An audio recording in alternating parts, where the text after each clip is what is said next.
Hello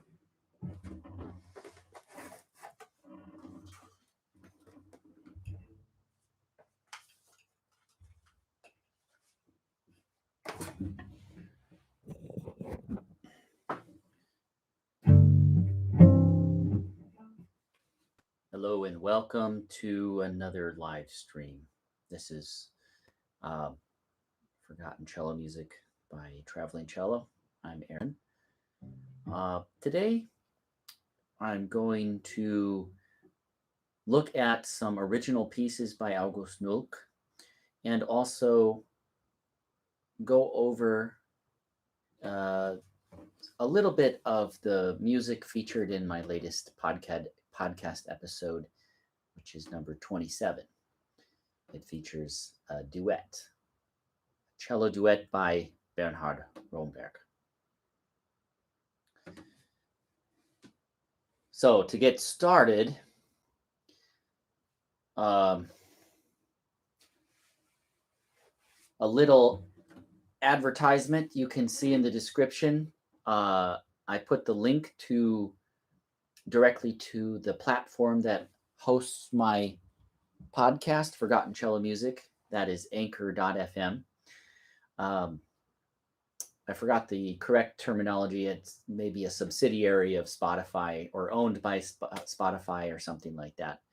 And it's a really nice platform. It's very easy to use. It's free, completely free. One thing that I was very surprised by, it's the only platform since beginning my online journey that I have been able to actually earn a little money. And by little, I literally mean a little. It's so little after 5 months and 27 episodes and over 400 plays that I can't even cash out yet. I mean, the threshold I think is $20 US or something. I don't remember now. It doesn't even matter because it goes up so slowly because I get fractions of a penny per play. But if you appreciate history, especially a niche thing like the history of cello, especially forgotten cello music and cellists, then please check it out. I think it's worthwhile to know, even if you're not that interested in something as niche as this. However you think about it, it's historical, and maybe you're, like most people, you're a little bit interested in some historical things. Trying to keep away from political things. Unfortunately, it seems that a lot of people these days are ignoring history. But one very interesting aspect, and this I think plays very well into today's conversation, is women and their involvement in what seems to be a male-dominated world. Now, I am speaking from personal experience that I am certainly not a dominant male, and I've been around plenty of dominating females. Now, take that for what it is. You don't know me from anybody, most likely, so you don't really know how that really plays out. But regarding the females in the podcast episodes, I think 22, 23, and 25, it sheds some really interesting and needed light on women and their role, their place, their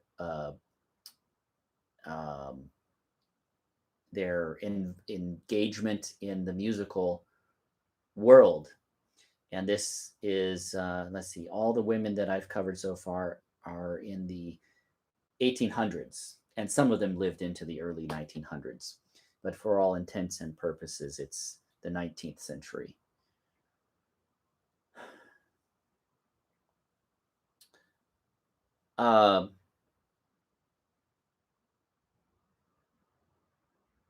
Without rambling on for too long, because it's already been 5 minutes, skip ahead, here is a little bit of the Romberg duet. This is from Opus 43, and it is number 2, the second one of 3. I'm just going to play a little bit. This is some of the melodic features that are in the duet that I have placed in it in its entirety in episode 27 of my podcast, Forgotten Cello Music. So the beginning starts like this, kind of a broad sweeping up and down.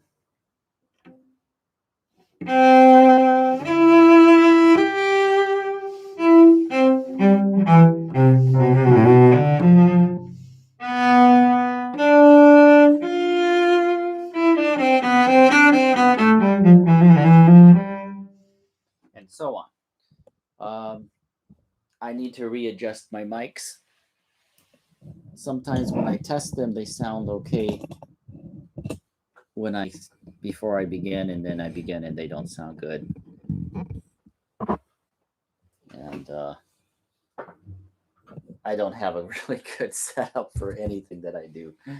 So it's understandable that I get almost nobody watches this, because it's really, really a very unprofessional setting, and it's not very interesting, except for to me.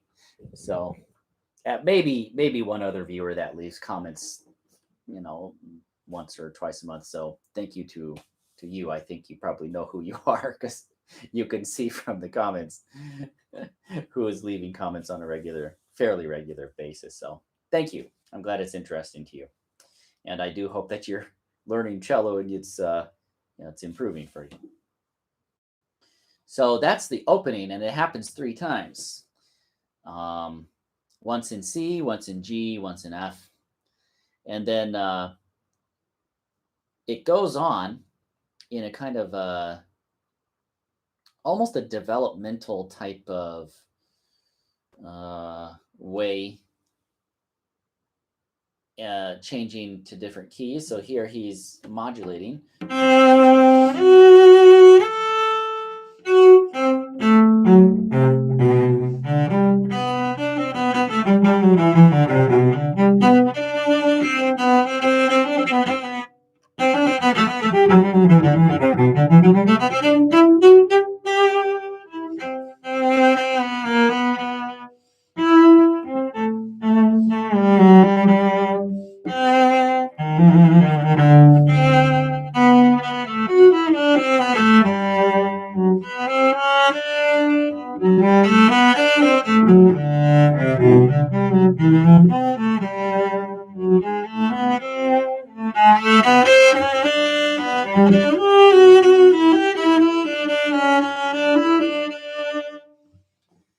So this is the first movement. It's an Allegro poco maestoso. And then later, he does some really cool stuff. There's lots of little tricks that make it sound more virtuosic and such. Now, I am really, really out of practice. And even my best recordings really show that. It just sounds like I haven't practiced, and lots of out of tune stuff. But I'll do my best to show what's going on here. Maybe this will lead you to a professional recording. That's kind of what my hope is. I mean, I know that I haven't been able to practice, and my attitude is pretty crappy. So I oftentimes put myself down, and I just don't get the best results because I'm really negative toward myself. But my hope is that at least somebody hears this and gets interested in something that I've put up here, despite the crappy results and very unprofessional sounds that are coming forth. But here is something from uh, the development of this first movement.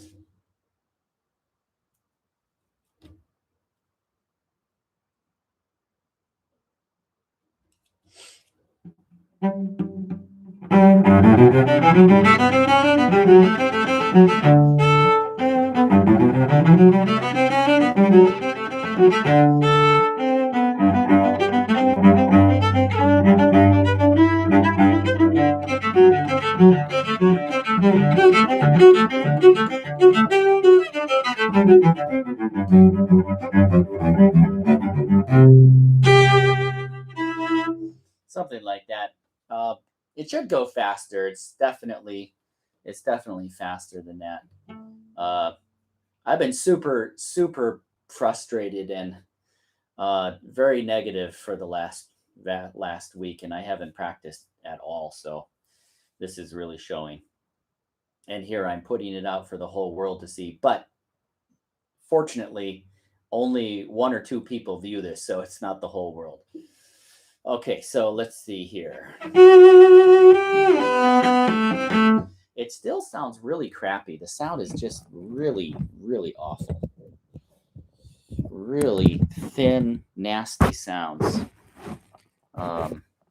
It was sounding better than that earlier today. Let's see if this is better.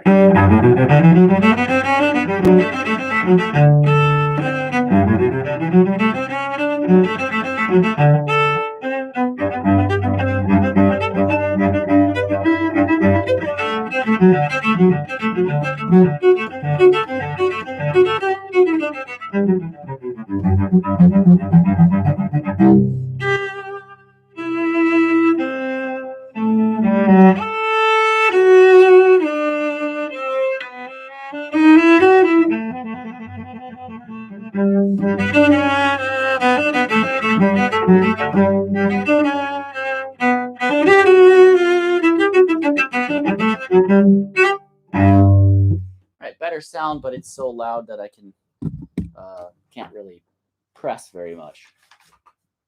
So that's the first movement. It's really quite a nice movement. I like it very much.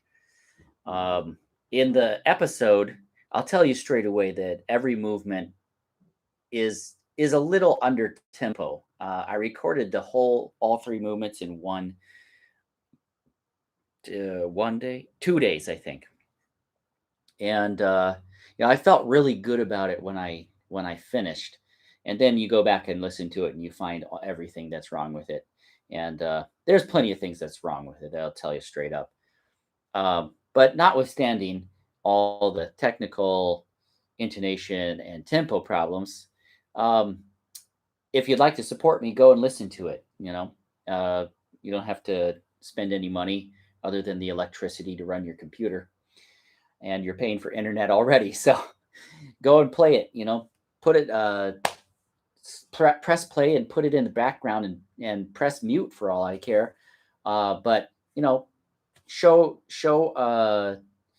an honest guy some support by at least running it and playing it, because at least I'll get like a quarter of a penny or an eighth of a penny or something. I haven't really figured out the percentage, but it's very low for each play. And getting other sponsorships, I don't really know how it works. I'm not a businessman. I don't understand it, and I'm very not confident in my abilities. So anyway, here's the Andante Pastorale. This is the second movement, the I guess the slow movement, if you will. It's in 6/8, so it's not particularly slow, but it's got a more broad pulse to it. Lovely piece of music.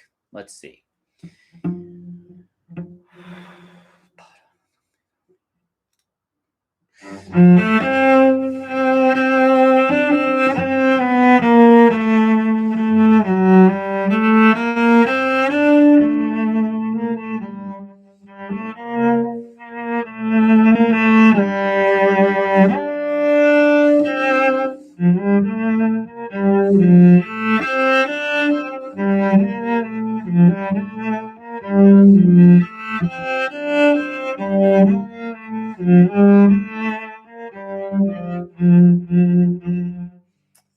Just, I mean, I don't really see anything wrong with the construction of the melody here. I just, I'm not sure why it's not played more.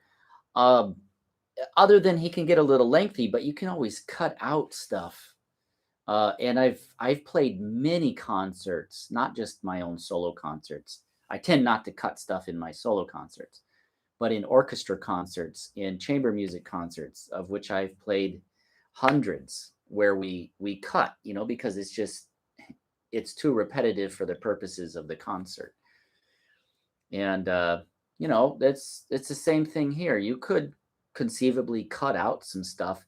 Not in this movement. He doesn't actually repeat a lot of things in the slow movement, but in the first movement, it's very lengthy. The third movement as well. I mean, he repeats quite a lot. Uh, it's just a suggestion. It happens a lot. People do that. I know there are purists out there, and I'm already starting to get a little defensive, even though I only get one or two views. Uh, nobody's watching these videos, so nobody even knows that I'm saying this, other than the one or two people, and they're probably not sharing it with others anyway. So I don't think I have to worry about anything. This is I guess, the B section. This is kind of a ternary form here. I think so. Something like this.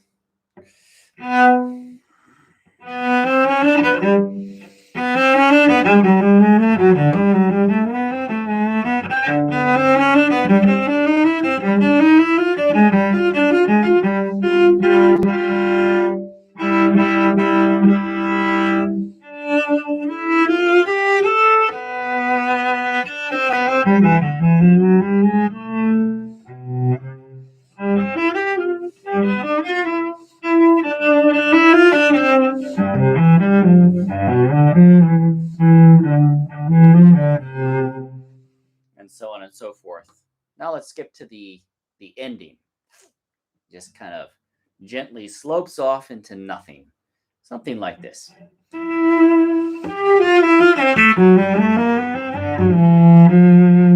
Not like that.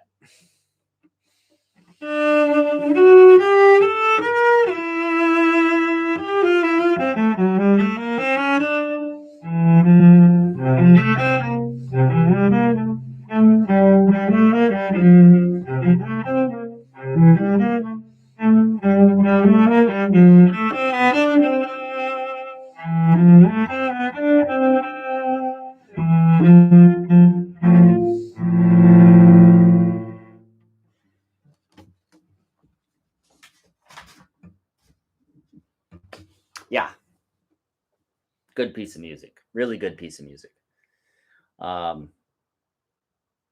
The third movement is most certainly a kind of rondo form. It's an Allegro Scherzando. Scherzos are either in rondo or like a ternary, but like this one might be like compound, which is almost like a rondo, because he repeats the A sections and the B sections quite a lot.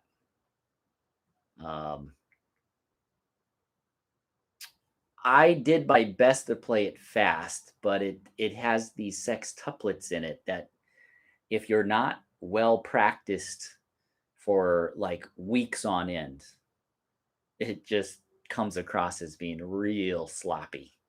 So I had to purposely slow it down so that sextuplets did not come across sloppy, but that the movement as a whole had some sort of flow and continuity to it.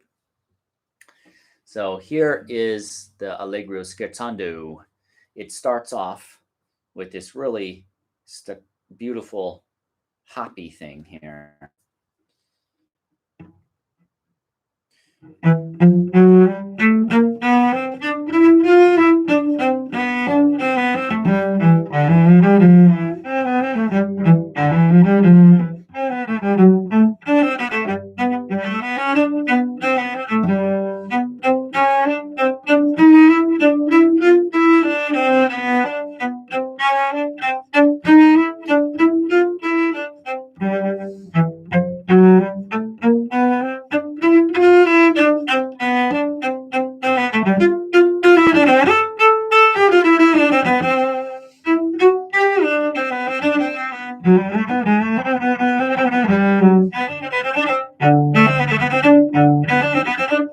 Yeah, this is the spot right here. You probably saw on my face the determination not to screw up, which I did anyway.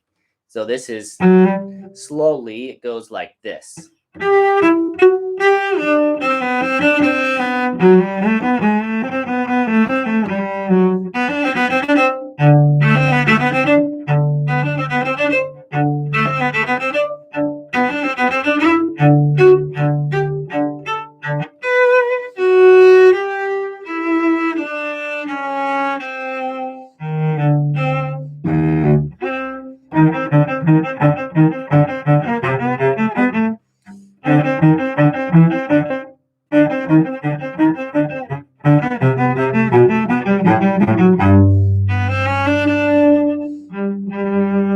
Yeah, let's see if I can do it faster.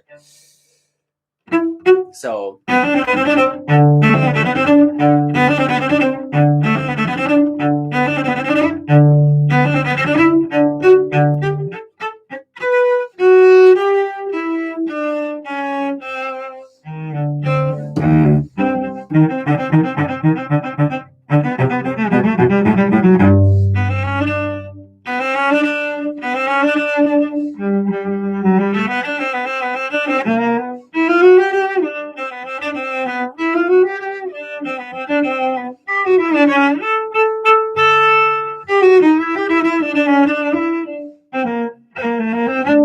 and then he goes into kind of maybe a C section.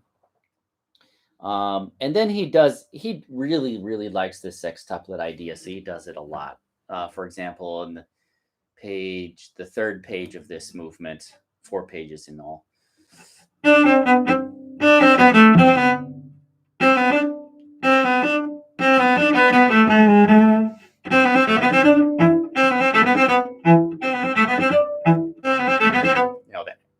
The echo thing.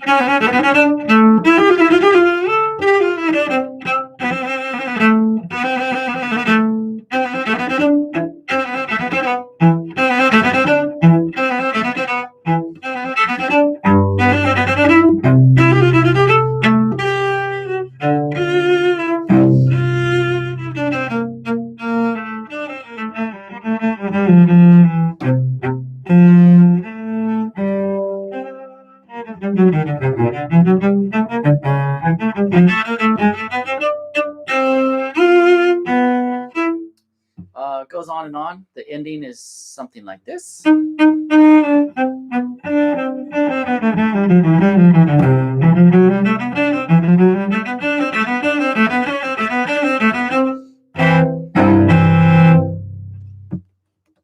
you go. Now, it's been 24 minutes, and it is time to turn the fan back on because it's freaking hot in this part of the world. I really think nobody's meant to live in this part of the world. Got to get a little juice. It's too hot without juice.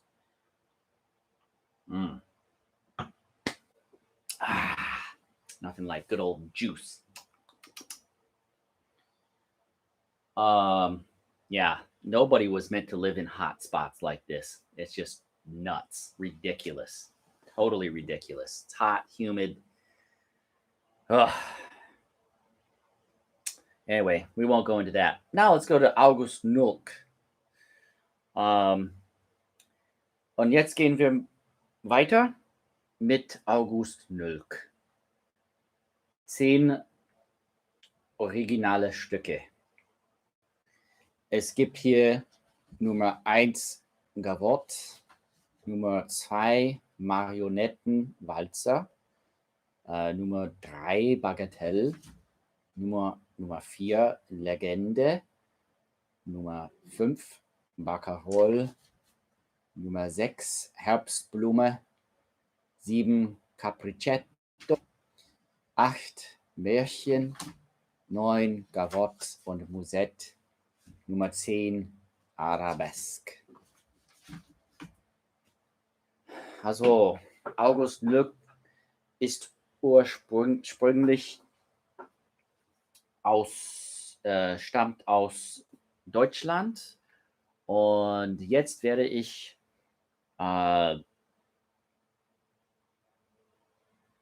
etwas auf Deutsch präsentieren, weil ich möchte das. Ich kann das auch nicht so gut, aber ich eigentlich kann ziemlich gut verstehen. Nicht ganz fleißig, aber es geht. Es geht mal. Ähm, besonders wenn man nur über einfache Dinge und nicht komplizierte Vokabeln äh, verwendet. Okay, this is number 1 from August Nook's 10 original pieces, a gavotte. This is really cool. I think this is a set of 10 pieces that should be played often. I've read through these a couple of times and I just decided I'm going to play through and share it with people. This is my first time playing it live. I don't have the recording, the piano accompaniments prepared at all. Just going to do it like this. Yeah. My self-confidence and self-esteem is so low, it actually doesn't matter because, like I said, nobody's watching this. I've been slaving away, trying to make something happen, and nothing ever happens. Nothing ever goes my way. 5 years, 5 years of just absolutely zip going my way. So it doesn't matter. You know what? It really doesn't. So here we go. This is the Gavotte number 1 from August Nook, Opus 116.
Very charming little gavotte.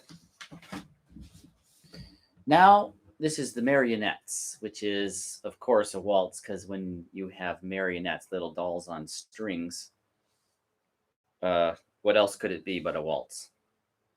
And by the way, I've been to Salzburg to watch the marriage of not the marriage of Figaro, Die Zauberflöte, the magic flute by Mozart, in a play of the Marionettes. Very, very cool. Very cool. If you ever get the chance of seeing marionette theater, go do it. It's really unique. Okay, an 8-measure introduction by the piano, and then the cello gets to take part. 1, 2, 3, 1.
Charming, very charming.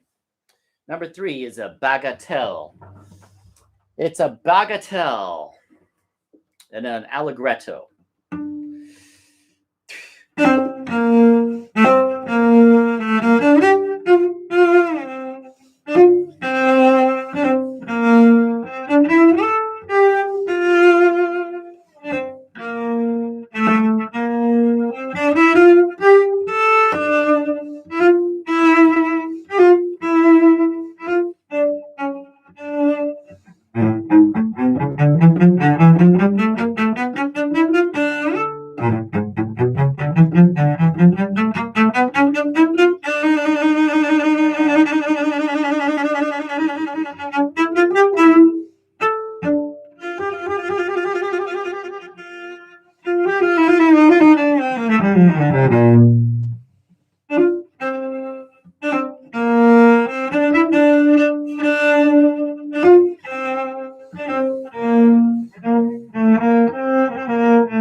Number 4 is legend.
All right, almost halfway. Number 5 is the barcarolle.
All right, now halfway. Number 6 is Herbstblume, or autumn flower.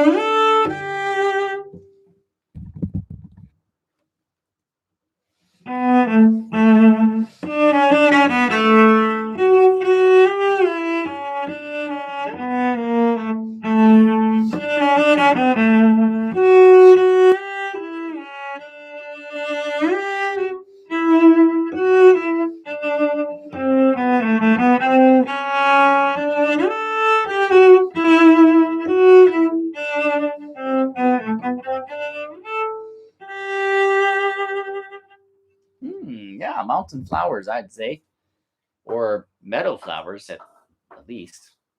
Maybe a meadow in the mountain.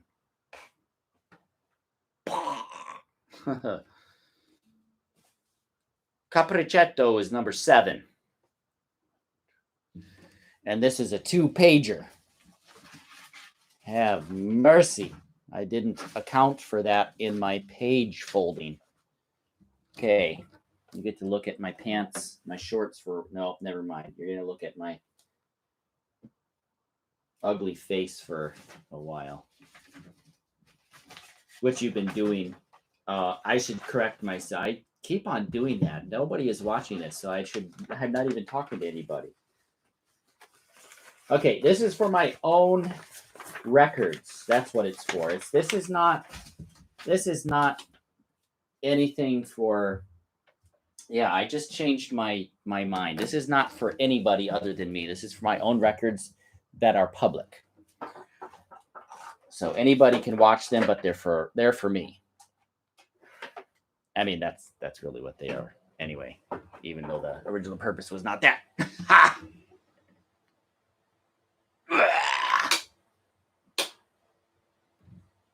Capricetto. 1, 2.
Number 8 is a Märchen or a fairy tale.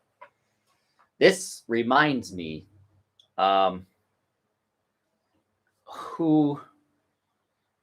uh uh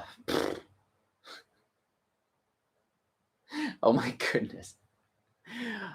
Czech composer. Is that right? Was he Czech? Oh my goodness, I forgot now. Anyway, his name is Janacek, Leos Janacek. He wrote a set of 3 pieces, which are fairy tales, and they are just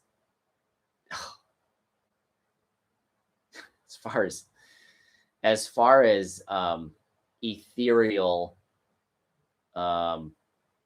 fairy tale worlds. This is it. If fairy dust was real, those 3 little pieces are the fairy dust. It just puts you in a completely different headspace. Go check out Stephen Isserlis's recordings of them. Those, I mean, I don't know why anybody would take my recommendations, but because I'm such a crappy player. But basically, to my mind, he interprets everything the way that I feel it. That's how I think.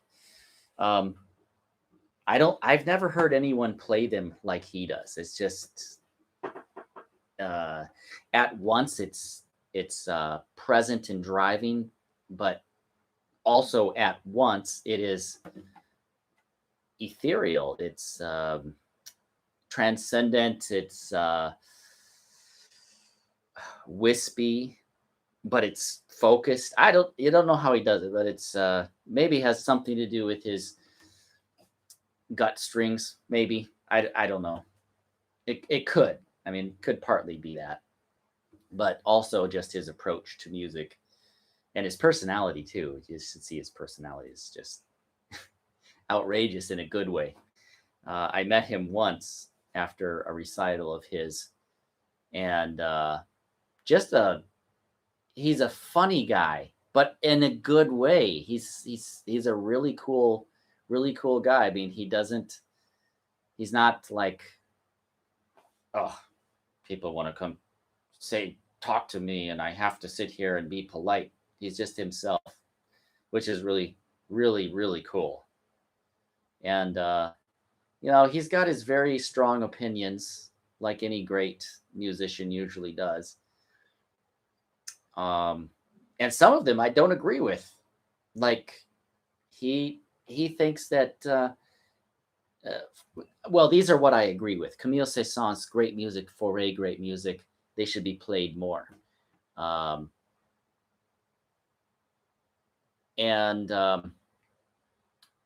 in some cases, it, you know what? Come to think of it, what he said, I kind of agree with it now.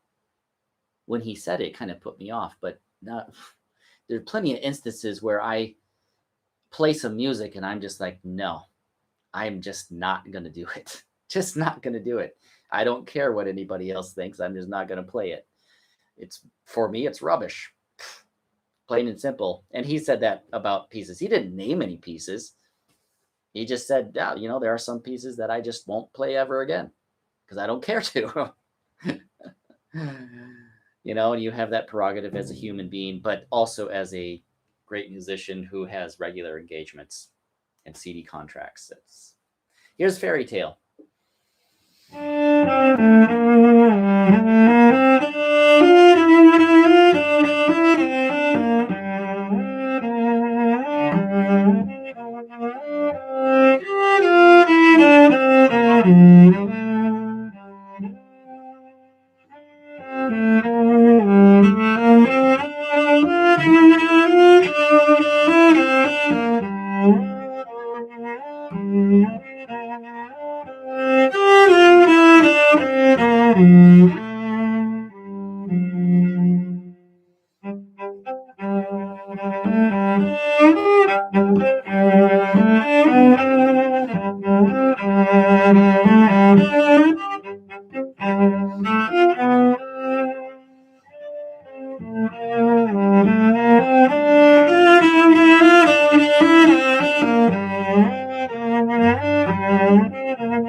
Can't argue with that.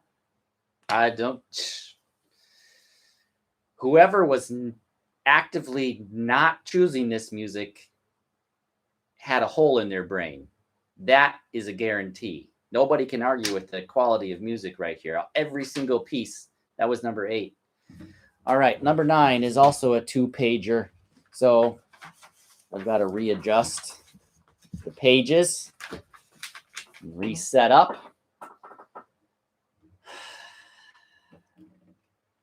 This is a gavotte and musette.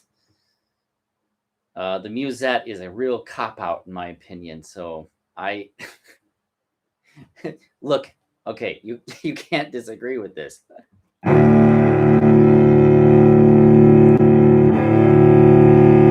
That's the entire musette. It's like 24 measures. That's it. Why was he thinking? This is a cello solo, not a piano solo. I am going to, when I record this, I am going to arrange that so that I play some of the melody at least once. So I'll probably start out like this, and in the middle, I'll probably do some of the melodic stuff. Yeah, I think I will, because that's weird. That's really weird.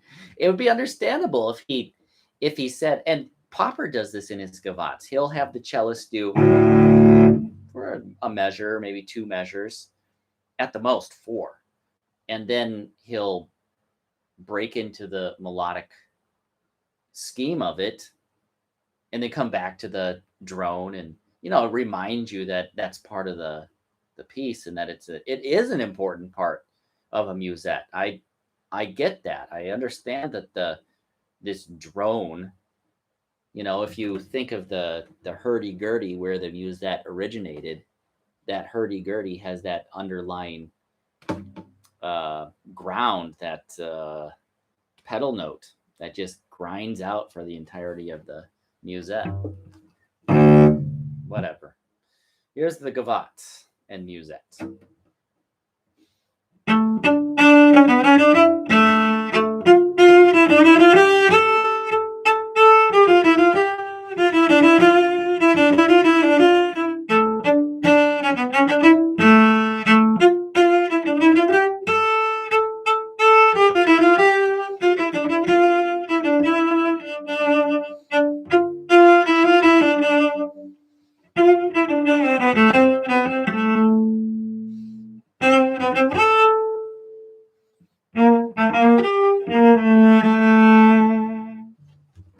Just notice that my computer screen can be down. I was really hoping that I could earn enough money by now to at least afford a new camera for my webcam. I mean, not a DSLR or whatever, like it's not a $2,000 camera. Something more like a really nice web camera for, I don't know, $200 or $300. No. To be honest, I have earned $4 from my podcast 5 months. Thousands of hours, $4.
Number 10 is the arabesque. This is the arabesque.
All right, I successfully made it through an entire live stream without one person viewing. That's just how it should be.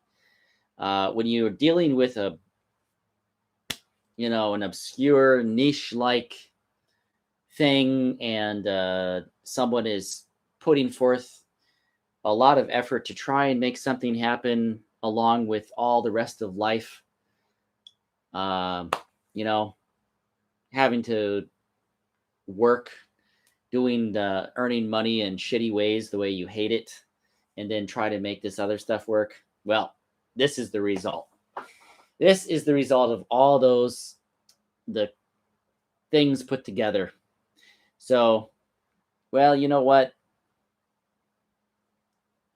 Thanks for playing for myself. That is the thing to do. So if I haven't put everybody off already, this definitely should do it. This should just like put everybody off, because now they see how frustrated and how weird I can be. And this is it. Okay. Have a good weekend. And play more forgotten cello music. Okay? Good.